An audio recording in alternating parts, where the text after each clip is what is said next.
السلام علیکم ورحمۃ اللہ وبرکاتہ۔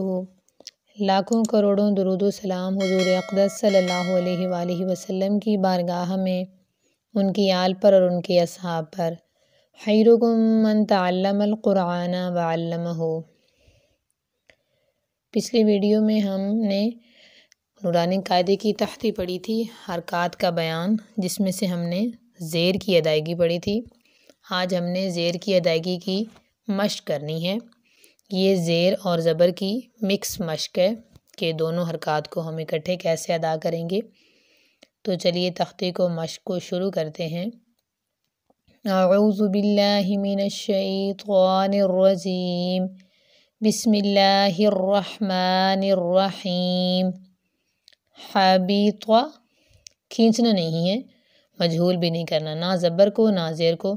خابیط نہیں پڑھنا، خابیط بھی نہیں پڑھنا، ٹھیک ہے۔ زبر کو کھینچنا نہیں ہے، خا نہیں بنانا، کھینچنا نہیں ہے، ہا۔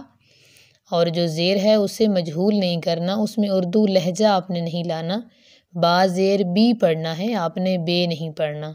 اگر آپ خابیط پڑھیں گے تو جو زیر ہے وہ مجہول ہو جائے گی۔ آپ نے پڑھنا ہے حبیط، لبیث، بی کی آواز آئے، لبیث، ابتی، ابتے نہیں کرنا۔ جب ہم تے پڑھتے ہیں تو ہم عربی میں اردو لہجہ شامل کر دیتے ہیں، جو کہ غلط ہے، اور تجوید کا جو صحیح اور درست ادائیگی کرنے کا حکم ہے وہ بھی پورا نہیں ہو پاتا۔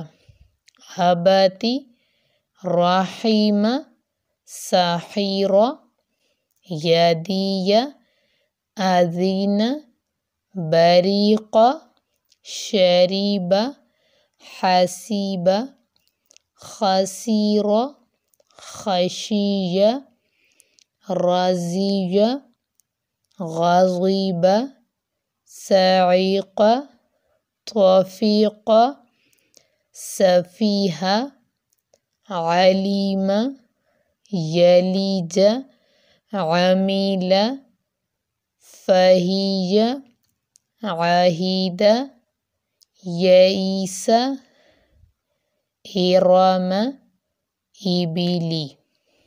امید کرتی ہوں کہ آپ کو آج کا سبق، آج کی ویڈیو جو ہے وہ سمجھ آ گئی ہوگی۔ اگر اس کے متعلق آپ کا کوئی سوال ہے، یا اس سے ہٹ کر بھی تجوید سے متعلق، قرآن سے متعلق آپ کا کوئی سوال ہے تو آپ کمنٹ باکس میں کر سکتے ہیں۔ اگر آپ کو آج کی ویڈیو اچھی لگی ہے تو اسے لائک کریں، شیئر کریں، اور اگر چینل پر نئے ہیں تو اسے سبسکرائب کر لیں، تاکہ آپ کو تجوید سے متعلق، قرآن سے متعلق تمام معلوماتی ویڈیوز موصول ہوتی رہیں۔ السلام علیکم ورحمۃ اللہ۔